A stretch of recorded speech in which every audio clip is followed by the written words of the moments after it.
Are you a stay-at-home parent looking to make a phone call without a toddler hanging on you, or God forbid, take a quick trip to the bathroom alone? Are you a homeschooling parent looking to keep your younger children occupied while your older children complete their schoolwork? Are you a working parent looking to give your children something to do while you fix dinner or just relax for a few minutes in the evening? There's a solution. They're called Busy Bags, and we're going to talk about them today. This is Parent Savers. Faster than a speeding toddler. Sit still for just a minute. Can soothe boo-boos with a gentle kiss. Would you get down from there? Able to clean poopy bottoms in a single swipe. Oh, what did you eat? Turning frazzled mommies and daddies into procreators of peace and harmony. Ah, quit touching me. It's Parent Savers, empowering new parents everywhere. Welcome to Parent Savers. Parent Savers is your online, on-the-go support group for parents with toddlers. I'm your host, Alicia Gonzalez. Thanks so much to our loyal listeners who join us every time a new episode is released, and for those of you who continue these conversations with us on Facebook and Twitter. Make sure to check out our Parent Savers app so you can listen to all of the episodes wherever you go. Here's Sunny with details on how you can get involved with Parent Savers. All right. Hi, everybody. So Alicia mentioned some of our social media sites, and we really do like to continue these conversations on social media. We only have like 30 or so minutes to talk about them during an episode. So if you want to continue that conversation, please check us out, mainly on Facebook and Twitter. Those are the big places that we're at. A lot of the conversation happens on Facebook. While you're there, if you're interested in getting more involved with our shows, we do have a group for people that want to become experts as well as parents that get involved with the shows and actually appear on some of the shows. And so look for us. I believe it's under NMM Experts and Parents on Facebook. So NMM stands for New Mommy Media. It's the parent company that produces Parent Savers. And so look for us, and then you can join the group. And we like to post questions and stuff like that before we start recording. So if appearing on a show is a little too much for you, that's one way you can get involved. The other thing that I want to promote is something we just launched, because you guys, you know, in all these headlines and stuff we're seeing now, I feel like parents are getting blamed a lot for these news headlines that are coming out about these, I don't know, when animals attack kind of stories. And I just got so bombarded with, I don't know, just feelings of us putting parents down. So we actually created a hashtag, and it actually is geared more towards moms, but it's hashtag support all moms. And this kind of goes out further from just the stuff that's making the headlines now, but we're encouraging people to use this hashtag to really just encourage and support moms out there and the decisions they make for their families. I think all too often we just get caught up in just critiquing other moms, and, you know, if they're not doing something that we're doing, you know, we just have a tendency, especially on social media, to just get really down about it. So we're encouraging people to use this hashtag just to lift moms up and say, you know what, we support your educated choices and what you do for your family. So please consider using that if you're out there on social media. Let's find out more about those of us on the conversation today. I can start. Again, my name's Alicia Gonzalez. I'm a mom of 4. My youngest just turned 4 years old. My oldest is 10. I have 2 boys, 2 girls. And as far as today's topic, I have pretty much no experience with busy bags. So I'll be able to give a different take than everyone else. But I'm hoping to learn something too here. Sunny, you want to go next? Yeah, sure. So I'm Sunny, and I'm producing today's show. And I have 4 kids, too, and 2 boys, 2 girls. My oldest is about to turn 6. And then I have a 4-year-old, and then I have 2 2.5-year-olds. I have twins. So 2 boys, 2 girls total. And as far as busy bags are concerned, you would think that because I had so many kids that I would create busy bags all the time to keep them busy. I apparently found other ways to entertain them besides busy bags. However, I will say that when we travel, because most of our family lives thousands of miles away from us, so we have to travel cross country to get to grandparents, I will say that I do get a little creative with bags on the airplane. So maybe that qualifies as a busy bag. I don't know. We'll see throughout the course of today's conversation. Yeah. You're already closer than I am, so you're check. Exactly. And also joining us today is Jen. Hi, Jen. Hi, I'm Jennifer Whedon Palazzo. I'm the mama in charge over at momcavetv.com. We make comedy videos for moms. And I only have half as many kids as you guys. I have 2. I'm feeling inadequate now. And I have a boy who is about to turn 6 and a girl who is almost 1. And we use our version of Busy Bags all the time, especially for traveling. We recently took 2 international flights, which was scary with kids, but it went pretty well. We had these bags. And, we use them for times we need them to self-occupy.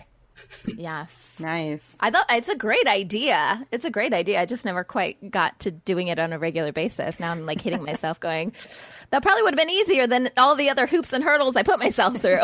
No hitting yourself. It's support all moms, right? That's right. We're supporting all moms, even moms that didn't know about Busy Bags when their kids were younger. Exactly. Or moms like me who avoid Pinterest like the plague.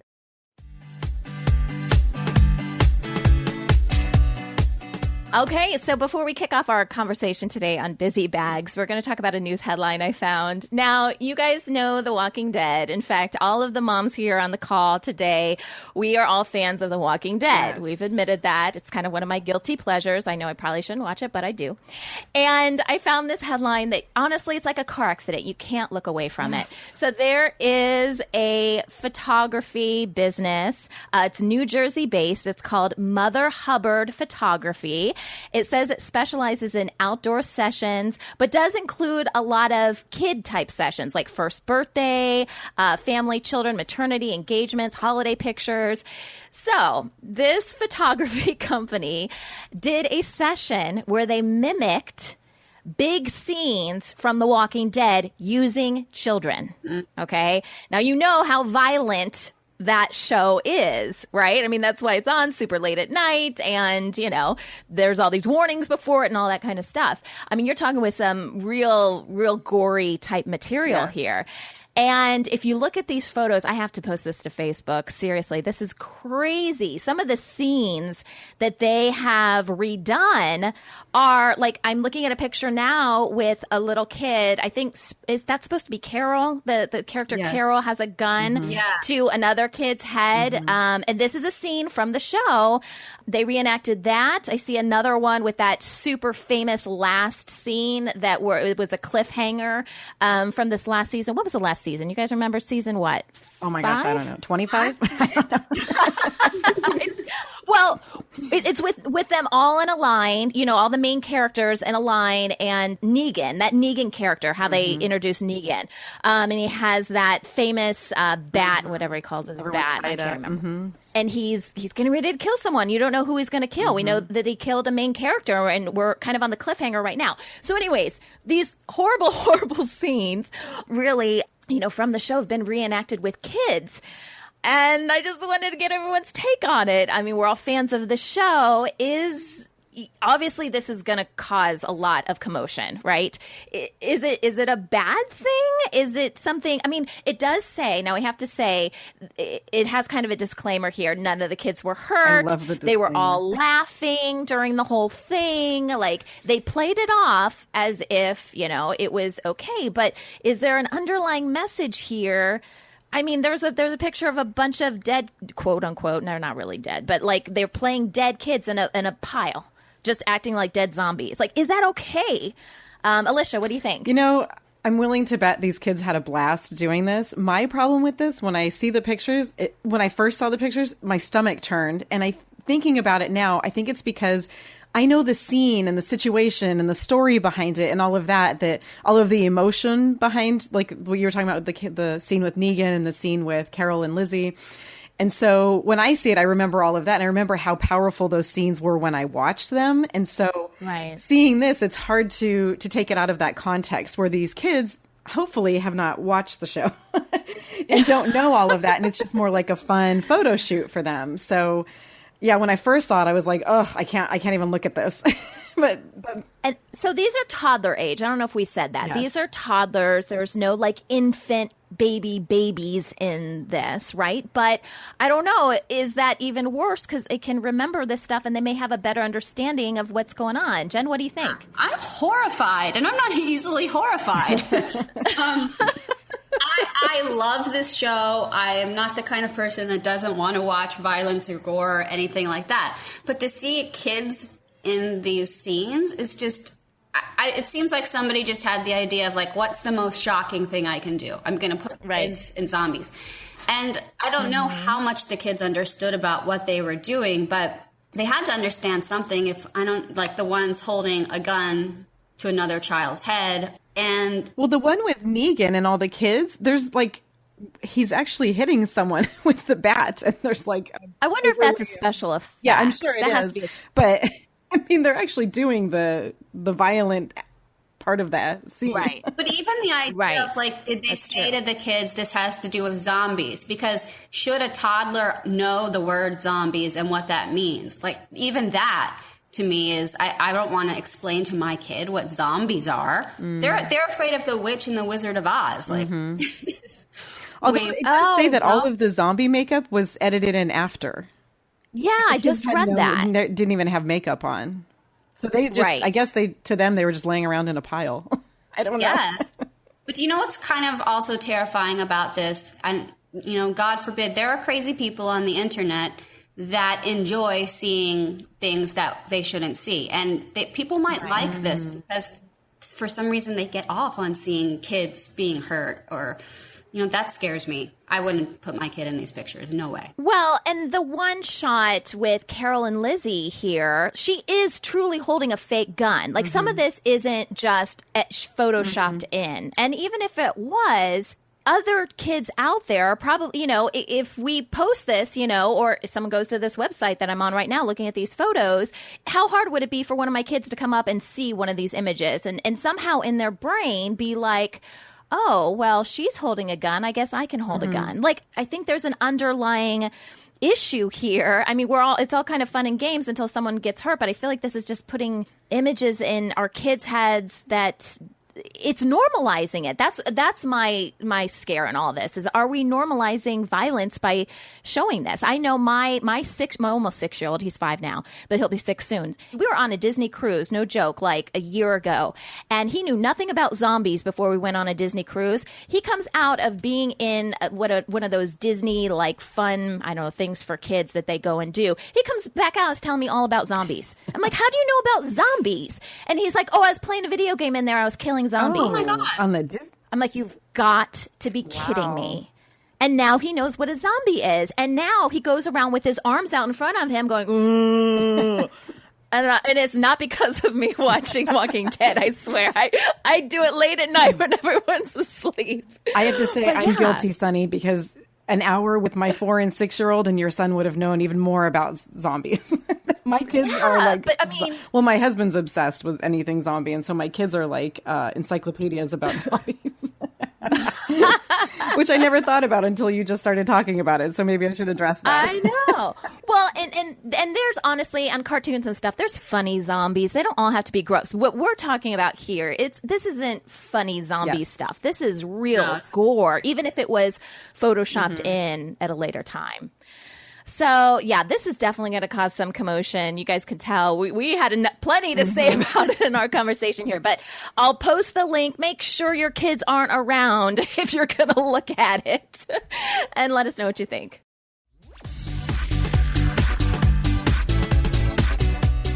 Welcome. Today we're talking about busy bags. These homemade activities are ideal for restaurant waits and doctor visits. Busy bags use simple materials and usually cost around $1 to make. So let's get started with, what is a busy bag? Jen, you want to take that one? Yeah, sure. Well, my definition of a busy bag is a bag of little surprises that can hold my child's interest for as long as possible. I have a question. Are busy bags disposable? Because a lot of this stuff, I'm hearing like $1 and stuff. I'm thinking, okay, that's like, take it, and if it gets trashed when you're out, you don't feel bad about throwing it away. Or Jen, how do you treat busy bags? Yeah, I mean, it can be. Sometimes we do things like that. But if you do make a busy bag with $1 things and one of them the kid really, really likes, you might reuse it again. That's cool. Whatever works, right? Right.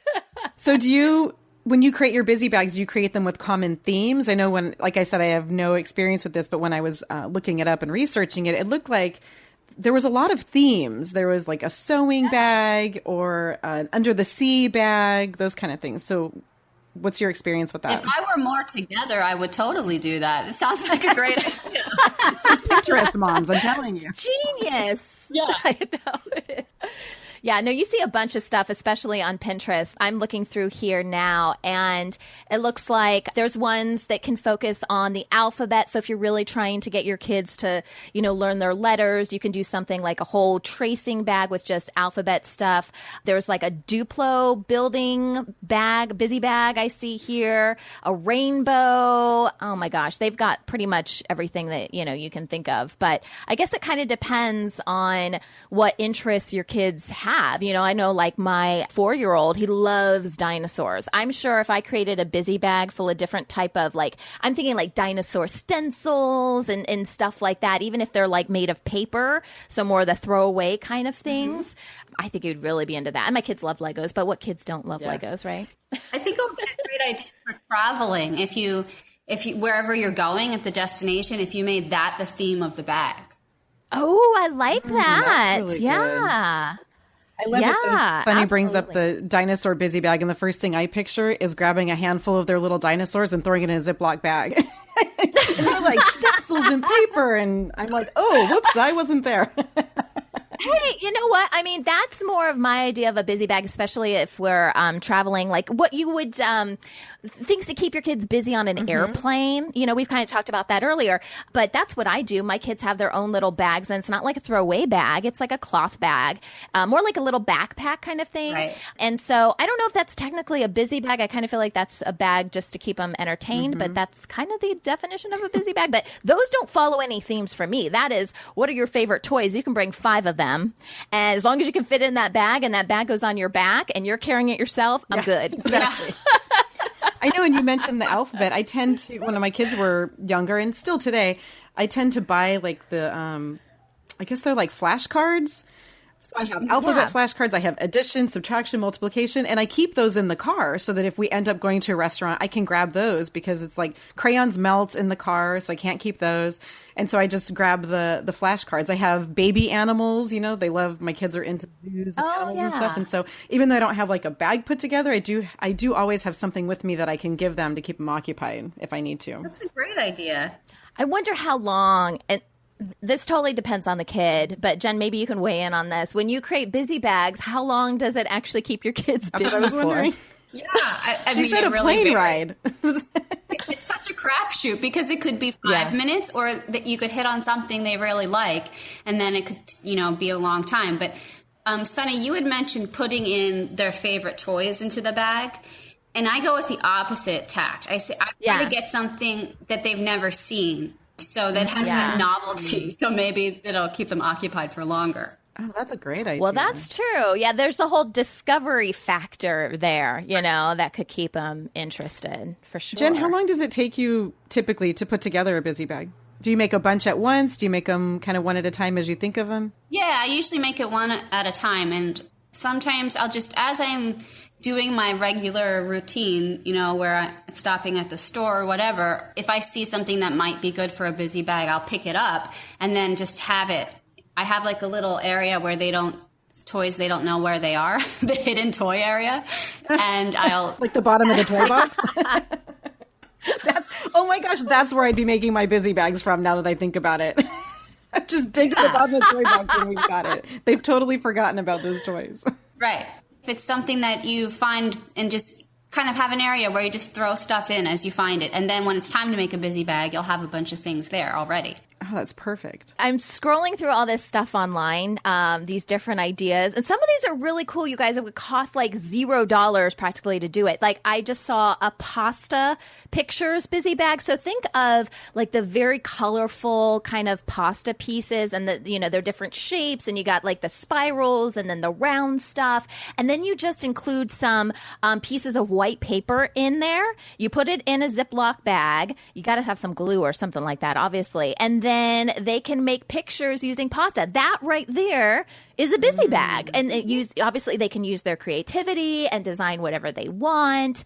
And you've got kind of the colors incorporated in there. So, I mean, pasta doesn't cost a lot of money. Like that could be something super easy that I think my kids would get into. Do you know those stickers that you they sell them to decorate windows for holidays? They're like jelly plastic kind of sticky things you put on the window. Yes. Those are great for airplanes if your kid has Yes. a window seat. Just like they can put those on there and Oh and my play gosh. Brilliant. yeah. As long as they don't eat it. Like, my kids might eat it. They do look like candy. There's some really cool. We'll have to link. I'm gonna go through and I'm gonna find like a bunch of sites. A lot of mom bloggers love to like post pictures of this stuff. Their sites are brilliant. So I'm gonna go through. So if you're wondering like, how do I find this stuff? First of all, go to Pinterest. We've already said that. But if you also want to go to the episode page for this episode, I'll include a bunch of links here of like really cool things, because some of these are really good like learning tools. Like I'm looking at one right now that kind of has a circle with a bunch of dots on it, and it like has different sections. So you have a section with 1 dot, then a section with 2 dots. So it's like, all the way up to, what is that, 10, I think? And they're trying to teach kids, 1 through 10. So you've got that circle, and then it has clothespins with the number on it. So you look for the amount of circles, and then you try to match the clothespin with that section on the circle. Does that make sense? So like if I have a clothespin that has the number 5 on it, I'm going to look for the section with 5 little dots and clip it on there. Like, that's really kind of cool. I mean, it's not just keeping them busy, but they're actually trying, you're encouraging them to learn as you're doing this. Nice. Do you know what wiki sticks are? They're these wiki sticks. They're No, I don't. They're these little, like, very thin sticks made of wax, so you can bend them all on, and they hold their shape. And they're really tiny, they're really light, and they come in all these different colors. And that's a great thing to you can, whip that out anywhere, and it's molding and making shapes, and it's not messy. That's a good busy bag thing. It's so funny you mentioned that, Jen. When we went out to brunch for Mother's Day, we went to a nice restaurant, and I had never seen these wiki sticks before until that's what the restaurant gave out, was a bag of wiki sticks to each kid who came into the restaurant that day. And it kept my kids occupied the entire time we were there. My 6-year-old barely even touched his food because he was so obsessed with what he was making with his wiki sticks. I mean, if you think about it, restaurants, in my opinion, kind of invented the whole busy bag idea, because if you're catering to whole families and, like when you go in, they give them crayons, and usually their menu is kind of tied into the crayons.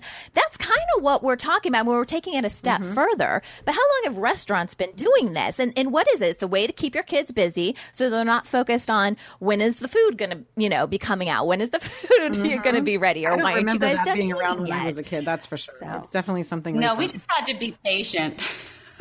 Yeah, exactly. I just started drinking creamers and eating sugar on the table. Eating That's the jelly. what kept me busy. Yes, if you're ever in a pinch in a restaurant, your kid can play with the stuff on the table. Yes. Oh, my daughter used to play with the little sugar packets, but she would organize, like, we do colors. She'd put the pinks together and the blues together and the yellows, and then we'd mix them all up. And I remember that when those, the bad restaurants didn't have anything. I think the busy bag thing also comes in, though, because so many parents, now that we have iPhones and iPads, like, so many parents give their kids those devices instead of something else. And it's really tempting to. I do it. But you want to try to do it not so much, you know? Don't just have them stuck on an iPad in a restaurant. Agreed. I don't do that in restaurants, but I definitely do that on airplanes and road trips. So you are doing much better than I am by giving busy bags on travel. I need to start that. When we come back, we'll talk about the advantages of giving children busy bag time.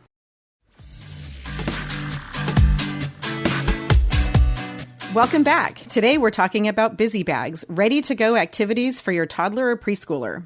So let's talk about the advantages to giving children this independent playtime. What do you think, Sunny? Do you see the effects of letting your children just kind of have at it with a busy bag? Well, I think that it is helpful to teach kids to be able to play independently. Like, I've got 4 kids, and a lot of times it's nice when they all play together if they can do that. A lot of the times fights ensue when you do that. That's a good question. Do you give each one a busy bag, or? I think it is more of an individual concept. I don't know. Jen, what do you think? Yeah, I definitely think it needs to be individual just to even avoid fights.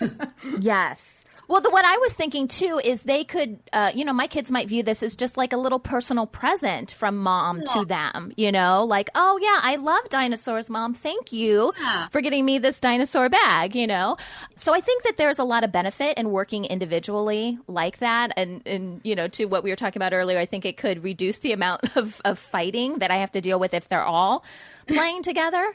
And I think that's just a good lesson in life. You're not always going to be, working in a group type of environment. So it's nice, and you're not always going to have all your kids with you too. So they would definitely benefit from doing it individually. Now, Jen, do you tend to keep certain bags for each child, or do you mix them up? Do they use them? They each have like a small, tiny kind of backpack, and we only use that backpack as a busy bag. So it's individualized. So they each have their own busy bags. Yeah. Okay. And when they're playing with them, we're talking about this independent playtime. What do you do when they want you to interact with it as well? Do you give it back to them and tell them to do it on their own? I know, because that's what my kids would do. They'd be like, oh, look, you gave this to me. Now let's play together. You're like, you're misunderstanding the whole point of this. It's your busy bag. Yeah. Come on, kid. I just try to gently explain it. Like, oh, I build up the bag, first of all, like before the use of the bag, build up, oh, you're going to have this great bag and it's of stuff that you can play with all by yourself so that you can have fun instead of being bored while I'm in the doctor's office or whatever. So like build it up and give them that expectation you're good. of that's what it's for. And then, try not to interact as much as possible. That's a good point. That's actually really good. So if you're going to give it to them, then step back and stay away from it. Because as soon as you interact, then they think that it is for both of you. Yeah, and if your kid's a little older, I'll always say things to my kid, like, I'll help him if he has a question, but then I'll go, oh, but this is for you to figure out by yourself. Like, this is the fun of this toy, is that the figuring it out. Yeah, you're really hyping it up. Yeah, like what mommy is doing is like, no, it's not fun. This is a challenge. This is great. Look what you have in front of you. It's probably being a little melodramatic in doing it, but that's probably the best way to get the point across. And what is the advantage to busy bags over, say, store-bought toys? Like the packages you're talking about, right? The prepackaged toys, like not just a single toy. No, I mean like a single toy even, if you grab a toy, like you were talking about dinosaurs. So is it the learning element that comes with the busy bag, the figuring things out, rather than just like kind of handing a toy over to let them play with? I have a thought on that. My first thought was, well, single toys could be a lot more expensive, right? We talked about, busy bags being more of a cheaper version of it.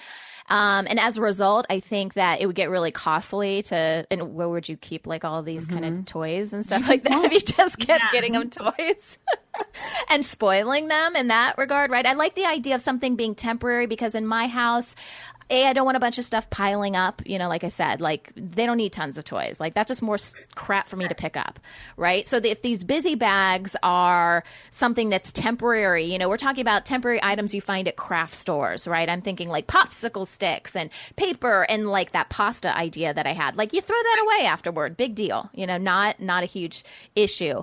So for me personally, and in exploring busy bags, that's what I think the benefit would be, is that it's temporary and it doesn't cost a lot of money. But I do think that there's, it's an interesting comparison because they have started to sell more busy bag type stuff in the stores. I don't know if you guys see that, but I've seen more I see it around holidays like Easter and whatever stuff, like or stocking stuffer things, like they package more things together like that. And with that, I would just say probably cost. I mean, if you could get it really cheap, I mean, we get a lot of like busy bag type stuff at the dollar store.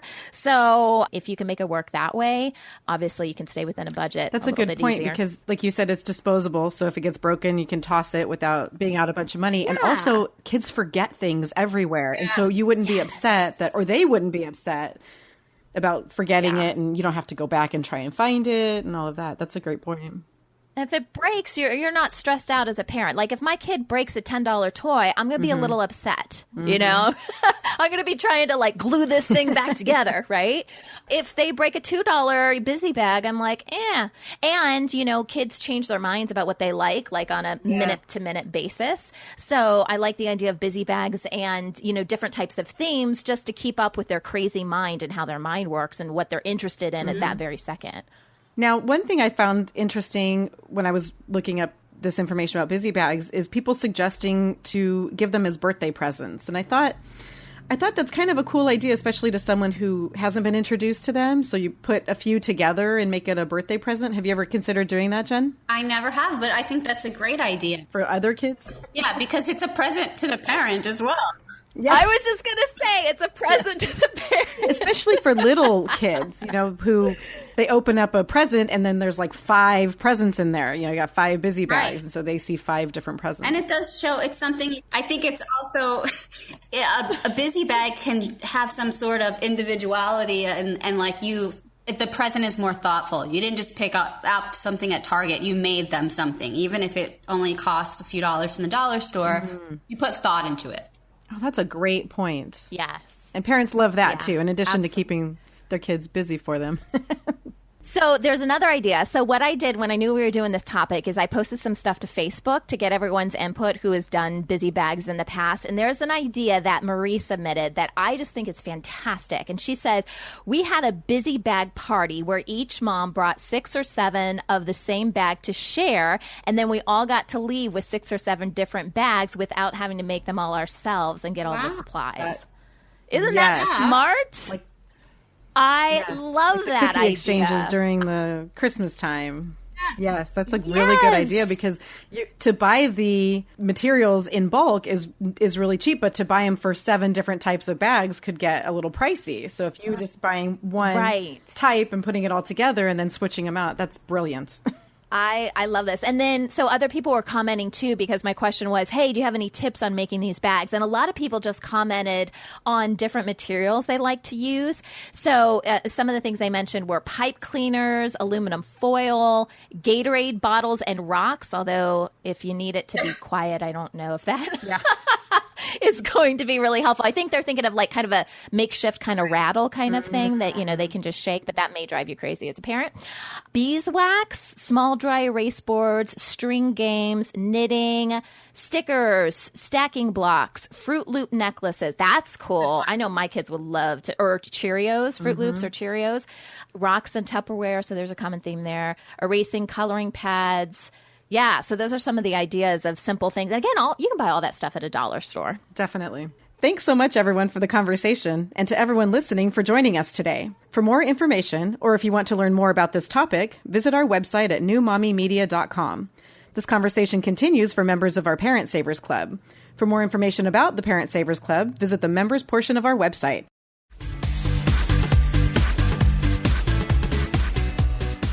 Okay, so as we wrap up our show today, we have a segment called What Up With Dat? And it's not that, it's dat. So get it straight, dat. Where we like to talk about just these crazy things that our toddlers do that make no sense except for in the mind of a toddler. In the mind of a toddler, I'm sure it makes perfect sense. But for us adults, we're like, I just don't get this. And on no world would this be normal. And so we have a comment from Becky. And Becky wrote, this is a very short comment, but she says, they both lick grocery carts. Why? That's all she said. So I'm assuming, okay, she doesn't go into more detail, but I'm assuming she puts her kid in the shopping cart. Yeah, the little seat in the shopping cart, and they start licking whatever, the handle, I don't know. When you said it, I pictured like a preschooler standing next to a shopping cart and licking it. Oh, and just licking a random cart? Well, it doesn't actually say. I know babies are known to chew on the handles when they sit in the seat, but that's very interesting to have a thing with licking shopping carts. Maybe they taste good and we just don't know. All that food has been in them, so maybe they can taste like food. It's like the remnants of an apple smell or tomatoes or something like that. Well, I don't really freak out about germs. We did this whole episode, Alicia, you remember, about germs and all this kind of stuff. And I tend to fall on the side of I don't worry about it so much. But when it comes to grocery carts and shopping carts, I do kind of freak out because their face is so close. And I know like everybody that's been touching this and nobody is like wiping anything down. They do have those wipes before you go into the store. A lot of stores started to do that. And that is one area where I take advantage of those wipes. And I just, at least that bar where they put their hands, like I don't go crazy or whatever. I get really grossed out by the little straps because usually those are so gross. Yes. Or they're missing something and you're like, you can't even like tie your kid in there properly. Or they're missing the buckle and you have to tie your kid in. Yes, I've had to do that too. And then you're like, ew, I don't even want to touch this. So yeah, them licking anything in that area does worry me. Sandy, before the germ episode, I would have worried about it. However, now we've learned that when the shopping carts sit in the sun, it burns off. That's right. The sun helps disinfect them. That's right. So lick away. So anyway, right. So if your kid is out there licking grocery carts, just know you're not alone. Becky has the same issue. If you guys have a funny what up with that story, something you want to share with us, please let us know. You can visit our website at newmommymedia.com. Click on the contact link, or also through the website, just click that banner on the side that says send voicemail, and then you can tell your story yourself. And that wraps up our show for today. We appreciate you listening to Parent Savers. Don't forget to check out our sister shows Preggy Pals for expecting parents, The Boob Group for moms who breastfeed, Twin Talks for parents of multiples, and Newbies for those going through it for the first time. This is Parent Savers, empowering new parents. This has been a New Mommy Media production. The information and material contained in this episode are presented for educational purposes only. Statements and opinions expressed in this episode are not necessarily those of New Mommy Media and should not be considered facts. While such information and materials are believed to be accurate, it is not intended to replace or substitute for professional medical advice or care, and should not be used for diagnosing or treating healthcare problem or disease or prescribing any medication. If you have questions or concerns regarding your physical or mental health, or the health of your baby, please seek assistance from a qualified healthcare provider. How would you like to have your own show on the New Mommy Media Network? We're expanding our lineup and looking for great content. If you're a business or organization interested in learning more about our co-branded podcasts, visit our website at newmommymedia.com.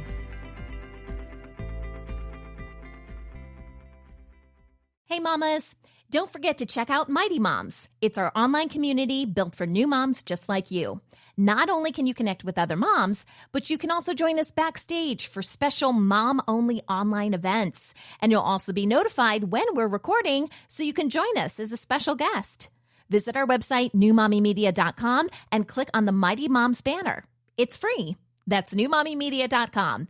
See you there.